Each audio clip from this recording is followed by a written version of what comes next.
Hello and welcome to the Bothering Strangers podcast with Max Hearing. I'm Max Hearing. My guest today, you might have seen him on Comedy Central or maybe for about a 10-second period on one Netflix show. He just released his own special called Dustin Nickerson Overwhelmed. My guest today is comedian Dustin Nickerson. Dustin, how are you doing? Good, man. Thanks for having me. Appreciate it. Of course. Rocking the Mariners hat, so Always. Well, Seahawks season officially over. yeah. And now I've got this painful thing to look forward to. So Being uh, being a Mariners fan, that's one of the hardest fandoms to be a part. it's officially the worst franchise in all of Major League Sports. We have the longest playoff drought in all of major sports. So Was it 01? 01 was the last 01 time? since 2001. Yeah, Ken my Griffey Jr. sophomore year in high school. Griffey was gone by then. Those were the Ichiro years. I'm sure this is exactly what your listeners want to get into is early 2000 Seattle Mariners baseball. It's been a long drought. We hosted the All-Star game that year. Ichiro was MVP and Rookie of the Year. Everything was on the up and up. Little did we know, at least 20 years. Wow. I'm an Angels fan. It's been a while. Yeah. One playoff appearance in the last 10 years, but compared to the Mariners, whew. Also, you have the best player in baseball, so at least that's fun. He's fun to watch. It's easier when you have guys who are fun to watch. So I suppose maybe part of you feels like he's being wasted, right? That's how it was. Not his fault by any means, but that's how it was with us and Felix Hernandez. He was arguably the best pitcher over the last 10, 15 years, and he never played in a playoff game. And he stuck around. He stuck around. He just liked the Northwest. He was very loyal. I guess so. Let's talk about your comedy special. Sweet. Let's do it. It's called Overwhelmed. It's on Amazon. It was filmed for about 20 people in alley/parking lot on the outskirts of East LA. So everything you dreamed of. Yeah, that's exactly when you started doing stand-up 10 years ago. This is how it's going. Who wanted Carnegie Hall? Who wanted some massive beauty and MSG? No, thank you. I want a parking lot is what I want, surrounded by barbed wire that separated us from hazardous waste. It was exactly like I wanted it. I didn't know that part of it. Yeah, it's the whole thing. I didn't even know that. I like it, and we were really happy with how it turned out. It's funny, and it's we tried to, with material. You're like Liz. I set out the beginning of 2020, a year ago, just a blissful, naive little idiot, and was like, I'm gonna release a special this year. I'm gonna do it, and in April, I had on the calendar in April, I was going to be headlining the Hollywood Improv, and we were going to be inviting out buyers to see, hey, are you interested in HBO or Netflix? Does anybody want to make this? And who knows what they would have said. And then, of course, the world fell apart, and it came about, through Transit and through Kev on Stage, who produced it. It just happened kind of organically to make it the way that we did, and it's I have no regrets. We're really happy with it. I loved it. I thought one of the funniest parts of it is when you talk about just how white you and your wife are. Yeah, impossibly white. Impossibly white. Yeah, and now that I think I'm almost becoming pink now. I can see it in Zooms because now I'm switching from white to pink. This is the only I think as you age, you just might whatever my background is Scandinavian. There's no getting darker, and we can get paler. It's always possible that we can get paler, but if we get any exposure to sun, we just turn pink. We look like Kirby, it's just. It's very I guess if you are Scandinavian, that is what will happen. That's all we get. Yeah, it was just shades of pink. I'm not Scandinavian, but I can tell I'm not pale, but I'm light for white white people. We have the skin tone of someone who's blackout drunk. Who when you get all red in the face and you get all squinty eyed, we just sort of that's what our natural face goes to. It's not attractive. And I'm talking about me. My wife, lovely. She has none of that. Maybe I'm just super insecure right now because in Zooms you just stare at your face the whole time. And I'm wearing a red shirt, and I'm like, well, I'm the same color as my shirt right now. Yeah, I haven't figured out how to light the Zoom up well, like, because like I'm in my room and it's a weird like Yeah, setting, like, so like my windows, like my blinds are, like, kind of right. open, my light's on, but it's like not Yeah. strong, so it's hard to figure out like the lighting. Maybe a ring light is the answer. Yeah. I have a little ring light here on my desk. I don't turn it on. I didn't know. Are we doing video of this or not? It doesn't. Yeah, I do Well, video too, typically. well, oh, here we go. Well, one of the things about a comedian is I think nobody cares how attractive they are. I think it's almost, Luckily they don't, or else yeah. they're in trouble. Sometimes I think it might be better for the brand if you're unattractive. I don't know this though. Other than that one guy, Preacher Lawson. Preacher. Well, there are a couple objectively good-looking comedians, males, like Jeff Dye's a very attractive man. And actually, I'm not going to turn it on. I was looking for it, but I have to plug it in. Jeff Dye's a good-looking guy. Chinadu Inaka's a good-looking guy. Preacher. Yeah, it's not a big. Godfrey's a good-looking guy too. Yeah, it's not a big list. They're not usually white either. No. I don't. I mean, I can pull up a list. I keep it handy of the hot male comedians. But, yeah. You're like, and then a new one comes in. And there's number 5. Yeah, exactly. Yeah. It's like it's my MySpace top 8. Andrew Scholes, he knows his look well too. I think he's doing all right. Yeah, at a certain point, you just that's one of the great things about a comedian is it's kind of less about I think if you're an actor or a model, it's like, maybe not an actor, but certainly a big part of his actor. It's like, no, for an actor too, because the look matters. So the look totally matters, and it's about how attractive you are, and or unattractive. It goes both ways. Totally. And as a comedian, it's so much more about what we say. So it's that's nice. Yeah. But yeah. That's I'm just giving myself an excuse to continue to grow out my terrible long hair and gross beard and put on weight. I knew you had a beard because I follow you on Instagram. Yeah. I hadn't seen your beard from when you performed though. I mean, even like calling it a beard is an aggressive term, Sure. Excuse me. Bless you. Yeah. And allergies. I'm the complete package, buddy. My allergies only come out in the fall, so. Well, enjoy that. Thank you. Yeah, I was, I had a beard actually until about 3 days ago. Oh, nice. Yeah. What changed? It was time to go?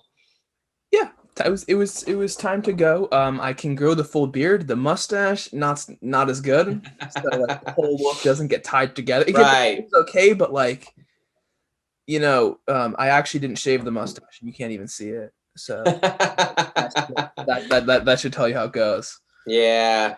Listen, there's never been a better time for people with bad facial hair like me, just to be like, let's see what happens. There's completely acceptable now. Exactly. There's no pressure whatsoever. So I have to. Also, I'm wondering what's with the flannels, because like I saw you on Kev on Stage's video where they just went right. Yeah. But I hadn't thought about it, and then I'm like, flannels as you're wearing the flannel right now.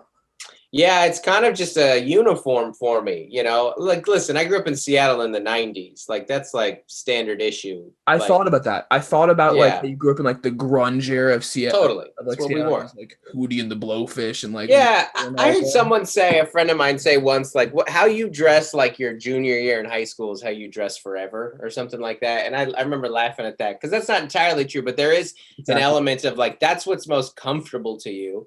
And, there is a small story on when I switched to wearing almost exclusively flannels, which was I was at the Comedy Magic Club with George Wallace. And George Wallace dresses very flamboyantly. And he walked into the green room and he's wearing a blue or a purple leather jacket, like something the Joker would wear. That's something. I mean, that's a loud statement, you know. And everybody was making fun of him. And he said, like, you have to wear on stage whatever makes you feel the most like you. the most comfortable, the most in your own skin. And that's totally true. Like and I've had that before where like I've been doing a corporate and I'm dressed nicer than I would normally dress, or I'm wearing like khakis or slacks or a Yeah. suit, and you're like, oh, this does not, feel like me. Or, sometimes you're wearing on stage and like, is my shirt too tight or am I sweating? There's like, you just don't want to even think about it. And so that's kind of what it is for me. It's just like, this is what, I normally wear anyways. And it's nice enough on stage. Like I don't look homeless, and the thing about the flannel is, there's varying degrees of niceness of it too. Like this is just this is a Zoom flannel, right? But I got a new one for the special. I dulled up a little bit. Nice. There's a time and a place. Right. Yeah, that's also something that well, okay, so I don't know. I feel like only white dudes wear flannels. I don't know about that. I mean, I've seen a lot of flannels. I no. I think that also white women wear them. I Oh, think that wait. no, Asian wear them too, honestly. no, yeah, no. You have in your mind a singular picture of Yeah, I a do. white dude It's wearing a completely my flannel. fault. I used to wear flannels. I used to every once in a while rock a flannel, and they're comfortable, and that's the draw. Yeah, yeah, exactly. They keep you warm enough. They act as a quiet. Yeah. Plus, when you live on the West Coast, you never really like need a huge jacket. You know, Yeah. I mean, you're from Seattle originally, though, so like, what were you? You feel like you need a little more. Yeah, I mean, you need something for the rain, but nobody can handle the rain better than Seattle folk. That's the old running gag of like nobody in Seattle owns an umbrella. You just deal with I it. don't own an umbrella. I don't. Yeah, yeah, yeah.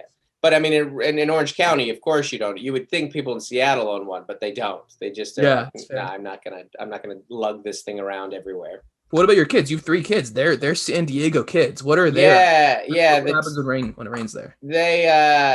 My kids, so the oldest two were born in Seattle. They have very few memories of it. They are San Diego kids. They have the audacity to say something that, are you from Orange County or where are you from? I'm from Irvine. I'm in Irvine. I'm from Irvine. I Okay, left I left for college, but I'm back in Irvine. where'd you go to school? For college, Kansas Yeah, actually. So rain, okay. snow, the whole gamut. Yeah. So this is a thing that Southern Californians say that my kids say is they go, "Oh, I actually like the rain," I, which is not a I true did. state. No, no, I no. did So until I went there. exactly, exactly. What you liked was you liked variety. You Yeah, liked seeing something yeah. different, and everybody says everyone in Southern California says and has the audacity to say they like the rain. But when I our last year in Seattle went over 40 days without seeing the sun. The sun had not been seen in Yeah. 40 days, and that will make you not like the rain. So they're annoying in that way, but it gets better. I lived in the UK for about 4 months, and Oh yeah, same climate. I remember a 7 day period where it didn't stop raining. Yeah, yeah, And yeah. it was always a light drizzle. It was never any hard, but it never Yep. stopped. Yeah, the UK very famously has like the same climate as Seattle. Very It's like, windy and oh, a very gray, and then like even in May yeah, it's cold because like yep, there's no sun. it's a real thing. But the days are long in May. The days are like 18 hours long. You're in May, it's like the days are 18 hours long, and the sun comes out for like 30 minutes or something. Yeah. Just a Ooh. little bit, like, oh yes, and then it's gone. Yeah, you must have been northern UK then, right? Where were Scotland, you at? Scotland. Yeah, oh yeah. So we like yeah, you would have those days in Seattle where you would go to school in the dark and leave school in the dark. Like it would be pitch black as you drove to school What or time? walked What to time is that at? 7 in the morning. Yeah, yeah, it would still be dark when you went to school. Like in And January? yeah, yeah, yeah, exactly. Yeah. We call them the dark months, November through April, just like brutal, or maybe there'd be some semblance of light, but like not a lot. And then by the time you got out of school at 3 or 4, the sun was almost down.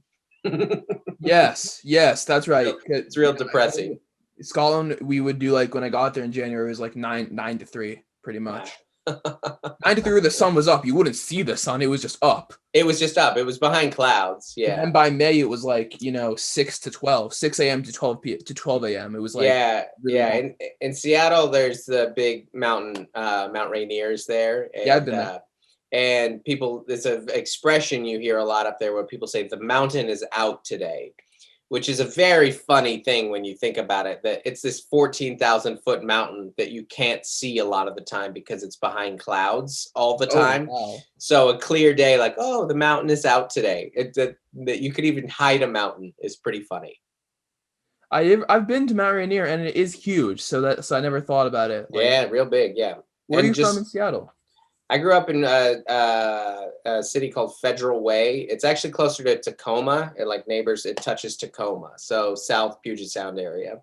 Is that how you know Kev on stage? Is it from like No, Kev and I have so much in common. Like, we grew up in the same area. We went to the same college. We at the University of Washington. We we married our high school sweethearts named Melissa. We have a lot in common, but we did not meet until maybe a year and a half, 2 years ago. So we crossed paths, but we would have never known each other, So, and because then he got started in Tacoma.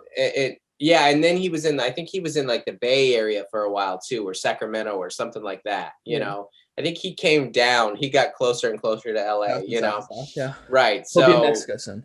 exactly, that's the game plan for him. So I think he keeps talking about moving to Atlanta. I mean, listen, if I lived anywhere other than San Diego, I would have already left California during this time. Orange County is a similar vibe to San Diego, but like San Diego is respectfully to Orange County, San Diego's better. Oh yeah, no, objectively we're better. There's no doubt about that.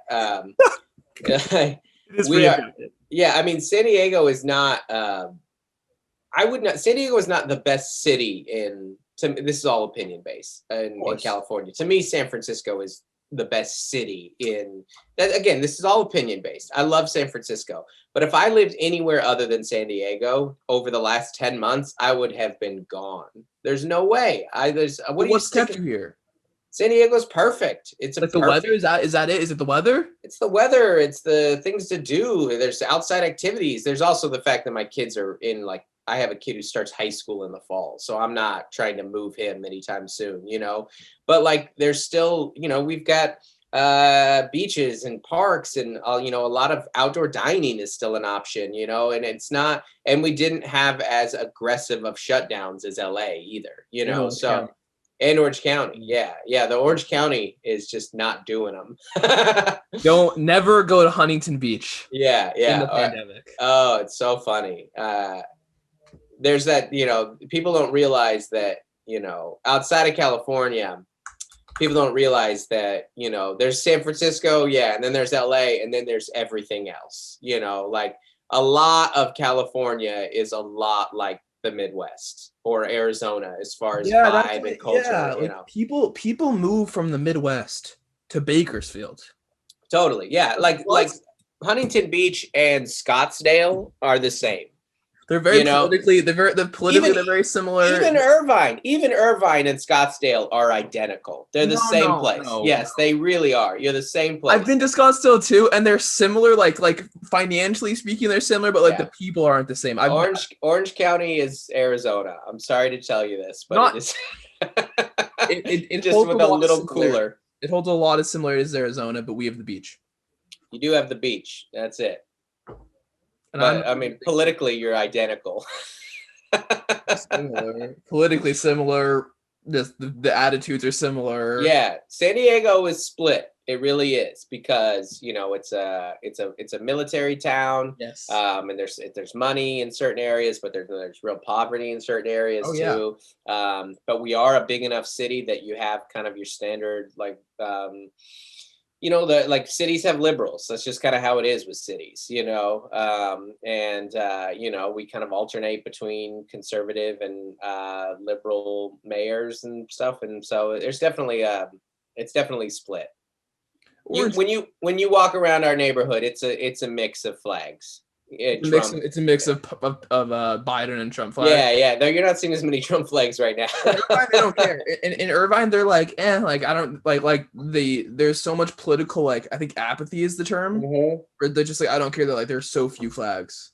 Right. Yeah, I could see that. I mean, at a certain point too, when you're in sometimes people are just conservative because financially that makes sense for them. And Orange County is so loaded, you know? Okay, yes, I do want to say this though. There is like a lot more poverty than people realize. Yeah, yeah, in Anaheim. In Anaheim is Anaheim like, and Santa Ana and Fullerton and yeah, Tustin, there are a lot of spots of poverty. So yeah, yeah, no, I get that. I'm not saying I was speaking specifically about Irvine. yes, Irvine does well. I don't. Irvine does. Luckily, I live in my parents' house. So Mhm. I get that. I going to get that. college. When I went to, of course, when you go to school in the Midwest, the only thing they know about Orange County is like the show, the OC, Yeah, kind of a little dated now because it's been a long time, or the Real Housewives of Orange County. right, right. And how based in reality are either of those? The OC might be more accurate, honestly. Yeah, Like the OC might hit Newport Beach better than the Real Housewives of Orange County. right, But right. What about the movie? What about Orange County, the Jack Black movie? I think that was in Florida. No, the movie's called Orange County. No, but there's an Orange County, Florida. There's no way that that's about Florida. If Honestly, so, but okay, truthfully, I haven't seen it. nobody made a movie about Orange County, Florida. We'll see. The TV show Orange County Choppers. Yeah, That's in New that's about the Florida one. That's New York, actually. Oh, New York. Like Okay. upstate New York. I had to Google it myself because I was like, You're- I've never seen these guys before. And then You I'm might like, have just missed this movie. I'm dating myself a little bit here, so it's an older movie. How old are you? 23. Yeah. That movie is older than you, I think. Yeah, that could be it. But yeah, that's why. But But yes, yeah, I went there and I would say, oh, I'm from Orange County, and then there's this like prevailing belief that like I had to come from like old like blood money. right. And I'm like, no, like my family's like not from there originally. Like we're not like that, but like there's this one kind of picture of Orange County. Right. Yeah, that's all people know of. Yeah. Well, and that's true of a lot of people, a lot of places, right? People just like to deal in like the stereotypes. This is what you're like. I would actually say that all of California gets a lot of that with people of just like they're like, well, California is like. I was talking to a friend of mine from Nashville, and we were talking about Newsom, and he was telling me it's like, oh, and you guys, everybody out here loves Newsom, and I was like, oh no, that guy is. No, That guy is I don't think anyone hated. likes Newsom right now. Like we dislike him for different reasons. Yeah. But like right now, like no one's a fan. I keep on. I think he needs to get like change his hairstyle because he has such like a slick back villain. He's like a villain right now. Yeah, no, he looks like a. I said he looks like a Cobra Kai villain. Like he looks like a.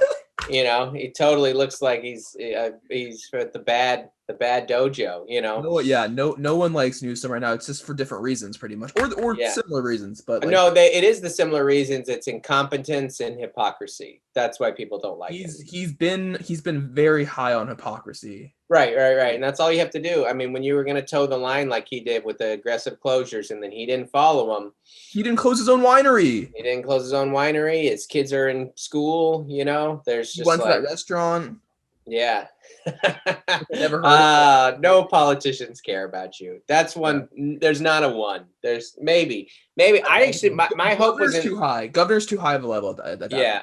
Mine was, I thought Andrew Yang was going to be the one. And then today, people were giving him flack because he's running for New York City mayor. And people were giving him flack because he doesn't live in New York City full time. And he said like, well, like I have a 2-bedroom apartment, or we have a 2-bedroom apartment in New York. Like, can you imagine trying to do distance learning with our 2 kids while still trying to get some work done? And when he said that, I was like, this is it. Like, that's what you're doing. This is what everybody's doing. It's this detachment from reality that not just it's not just like politicians. It's wealthy people. It's wealthy people. A lot people. of money. There's a detachment from reality. If you reach a certain level of wealth, you have a detachment from reality. Not even just. It's one thing to think that and to live it. It's quite another to say that and to not have the tact and the to just which he normally has. He normally has. I was very disappointed when I saw it because I like Yang. I'm But that's the thing with politicians is we like them sometimes and then they just let us down. Like when he's new to politics, but he's gotten in it enough now that I'm just like, all right, here we go. You're doing enough interviews now that we're going to start to see like what to me the primary issue with politicians is like we're not viewed as humans, we're numbers. So they don't look at us as people who don't have as jobs, they look at people who have, they look at us as an unemployment rate, and therefore a good or a bad unemployment rate has to do with their candidacy. And so we're just numbers that affect how they're perceived. Yeah. So it's always still about them, you know. Anyways, this is, none of this is funny. No, that's funny. Also, I would just want to add this, like people that are from California, like in my mind, California is two states pretty much. You know, you have like you have Yes. Southern California and you Northern California. People Yeah, don't realize that like we're not like everyone thinks like culturally we're the same. We're not. No, no, no, no. But I even think as soon as you, it's to me, it's less about the NorCal, SoCal. To me, it's about the cities. You know, like San Francisco and LA, similar. You know, in Yeah. some ways. I mean, they have their own different, unique vibes for sure. Different but similar. But everything inland is identical. Like Bakersfield and Fresno and Modesto and, you know, everything up in the middle, they're the same. You know, it doesn't matter how far, you know, north or south you get. So to me, it's a lot of time. It's, and then, you know, obviously the beach cities are their own vibe, and San Diego's its own thing. But yeah, it's not, it's a very, that's part of the reason that I like it. And I'm not going anywhere. It's just like, this state has, to me, it's of this, of the place itself. Let's not talk about politics or costs. Let's not talk about those things. But of the place itself, California, the best state, the most different things to do, Hands indoor, down, the best state. Like there are other good states. There's certain states I in this country, and certain I don't. California, objectively the best. I think so. Yeah. I mean, as far as you've got whatever there is to do in the world, as far as lakes, rivers, oceans, mountains, and Stuff then to do. Just stuff to do, honestly, overall. Theme parks, you know, national parks, you know, like there's all the different stuff there, but pretty terribly run. So I always say it's like the equivalent of like, it's like dating a cute girl that you love, but you hate her dad. And that's how I feel with California. Like I hate California's dad, but I like the girl. So I'm sticking around, you know? Yeah, that's shockingly accurate. I wanna you talked to him in one of your videos, stand-up videos, that your son wants to play in the NBA. Is this still true? It was. Those were little ambitions of his back in the day. Yeah, he's, you know, I think he's moved on since that joke. I think he's wrestling in between football, skateboarding, or YouTuber. Or chef. He's a good chef too. Why not do all of them? Honestly, you can do all of them on, those can be 4 different YouTube pages. Or it could just be like one like big old vlogging something. Yeah, I'm into it. Yeah, the world is it never been more of a blank canvas. It's true. You have 3 kids. How old are your kids? My kids are 13, 11, and the youngest turns 7 next month. So you have to teach 3 kids right now, basically, in school. Yeah, well, the 2 olders they can do it themselves. They can get on their Zoom school, you know, like they're in 8th and 5th grade. They can open a laptop and get in their Zoom class and do their homework. The first grader, I sit next to her from 8:30 to noon every morning, you know. And the teacher's teaching and I'm helping her find her stuff and write her sentences. And so I'm more of a teacher's aide at this point. Yeah, I've been a teacher's aide. It's not not ideal. None of it's for none first graders too. Not really. Not. Yeah, no, it's not fun. I never can help her as much as I want. You know, like you know, someone asks you the difference. They ask you like, what's the difference between the long and the short U noise? And I'm like, couldn't tell you. What? Yeah, I don't know. I know how to read. I know I can, but I don't remember that. You know. Yeah, they get into these little like weird rule things. Like, I don't know what. Yeah, a lot of time you're trying to figure out now what the answer is. You're trying to figure out how are they teaching it. You know, you're like, I know how to read this, but I don't know how to teach you how to read this. Yeah, like I remember when I was in like 4th or 5th grade, they started teaching us some new version of multiplication and division. Yeah. And I Yeah. remember it was because it was called lattice, which is a dumb name. And I went to a private school, so I wasn't working like they weren't fully working off like a public school curriculum. Right. And then by sixth grade, they were like, okay, now we're gonna go back to your regular form of multiplication and division. Nice. And I sucked at this new form. I was like, oh, good. Oh, gosh. Yeah. It's so, once you get in, like,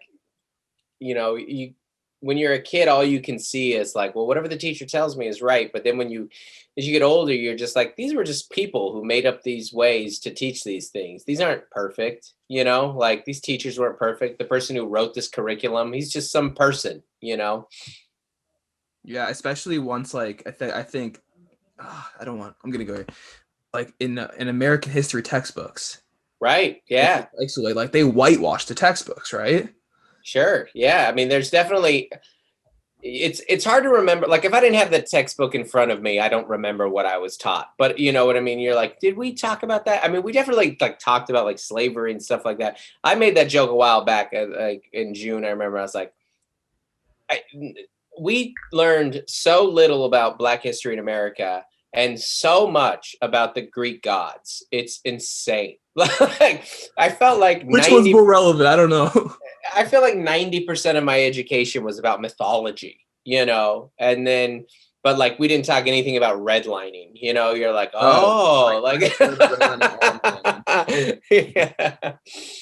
yeah, they never, we never, when I was in 11th grade, they tried to switch up the curriculum to like teach it from like more the perspective of like minorities in America, women and Black people, Native Americans, right. Hispanics. And then the year after that, they switched it back. They're like, no, it doesn't work. We're going back. Oh, that's hilarious. Yeah, that sounds about right. It made me mad. But I'm happy I'm not in school anymore. I'm happy I graduated college, so I don't have to deal with it anymore. I hyped that day a lot, my last day of college, and it lived up to the expectation. I was so relieved when it was over. The last day, the last test, I knew I'd passed, and I was like, I'm done.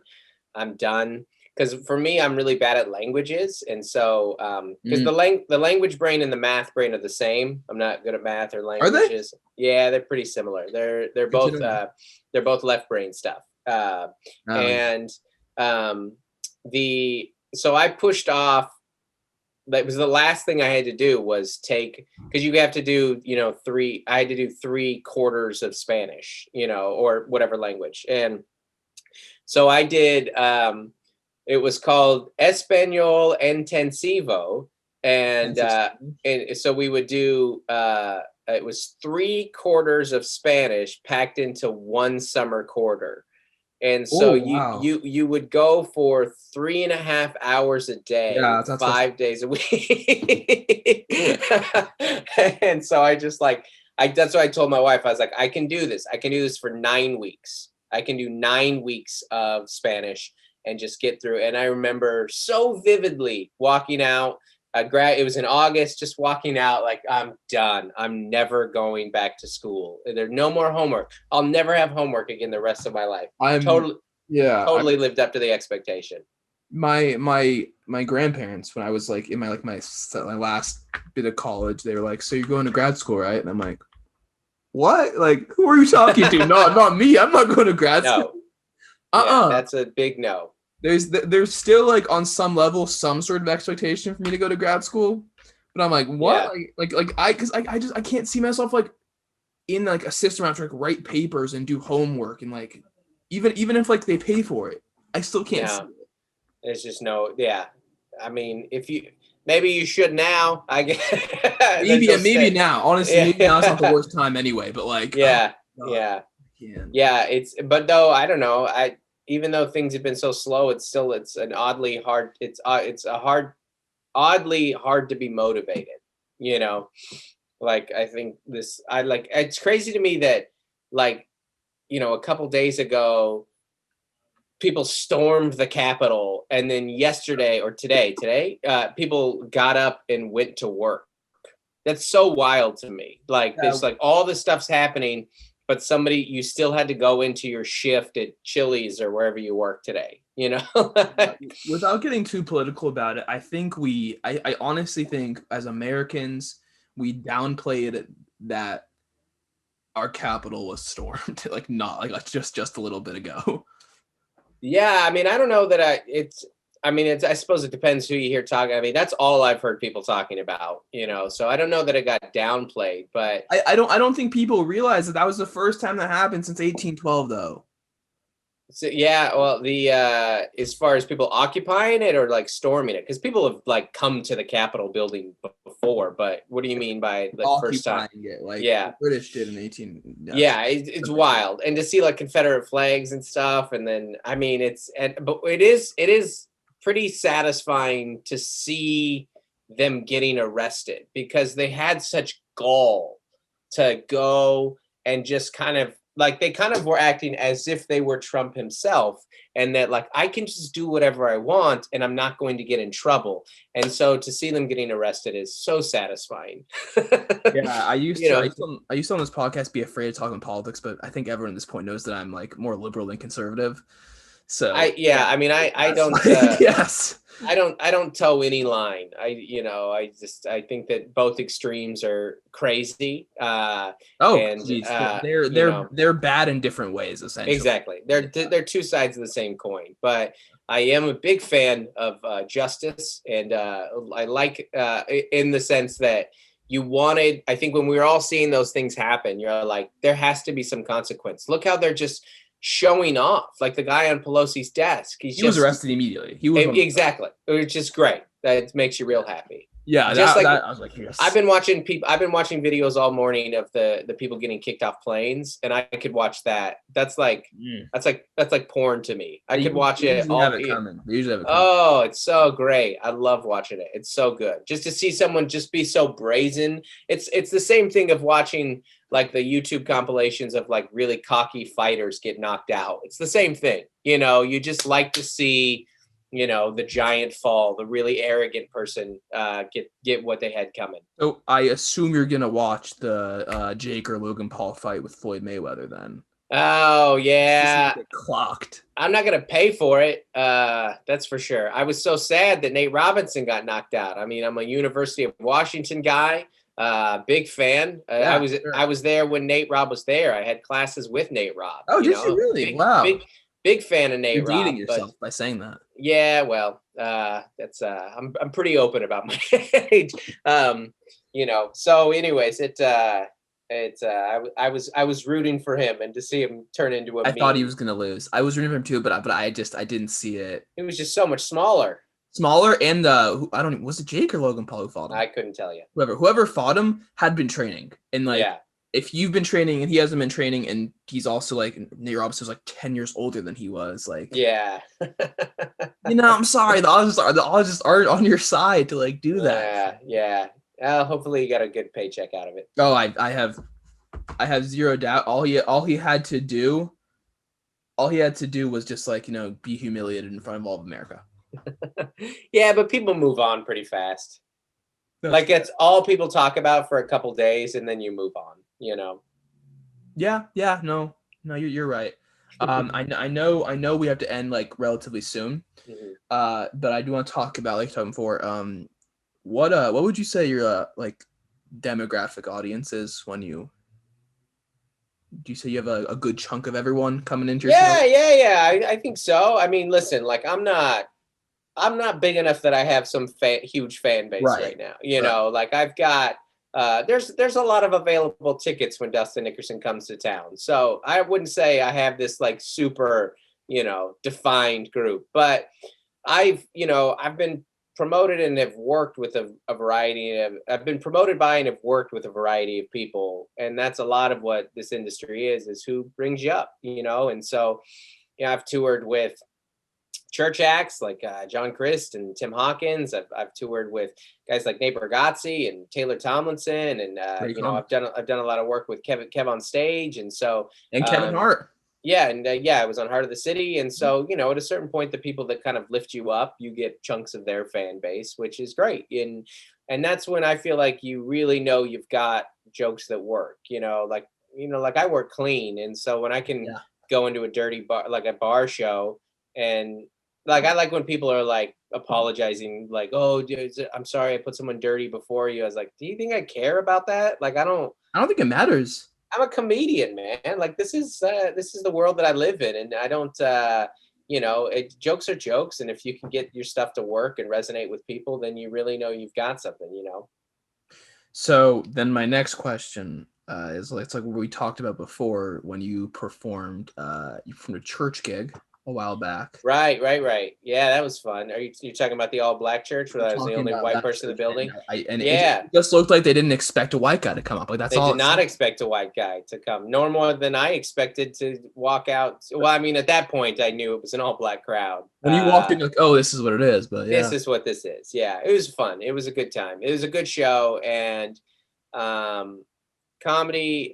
Marin, I heard Marin say this one time. I don't even remember where he said it, but it's about making a connection, and it is about making a connection with people, and because you can't really get them to laugh if you do not connect with them. right. And if I went out there and did not acknowledge The elephant in the room. the elephant in the room, then there would be no connection. And so I just, you take little risks here and there, but in some ways it was like easy, like of just like I'm the only one that walked to that stage with my first 2 to 3 minutes ready for me. Now I still had to be funny about it. I couldn't just be like, oh, I'm white and like the end of the story. Like there still had to be some jokes in there. They loved it. They loved it though. They were on board.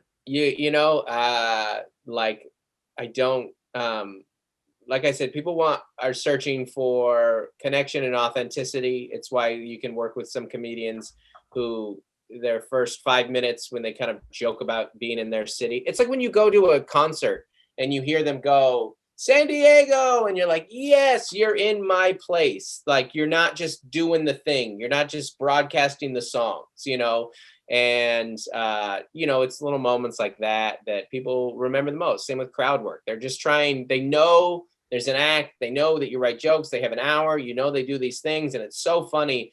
But I think sometimes the stuff that they remember the most from the live show, which you saw in that clip, which is like, they knew I don't start all my shows like that.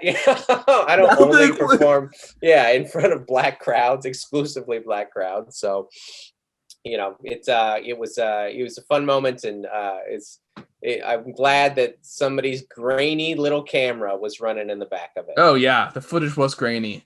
Oh yeah, to say the least. It seemed like kind of pre-iPhone a little bit, honestly. Oh yeah, it was. I don't even remember how they were filming it or where it was broadcasting, but someone sent me the link, and I was like, oh wow, this is gonna be. I'm glad that this exists. It was. I was watching. It's like, what year is this? I was like, where is it coming? Yeah. I know it looks like it's from the '90s or like early '90s. Yeah, I kind of after you tell me that, I kind of want to. Like, I'm Jewish. I kind of want to go and perform in a church now, just to go for it, man. Crowd like that. Yeah, I'm into it. You're into it. Yeah. Right. Well, 2:00, like we said. So thanks, man. I appreciate you having me. Of course. I got to get back to homework, my kids' homework. That's that's part of the reason it's so hard. Is I love being out of school so much, and now I'm back in it.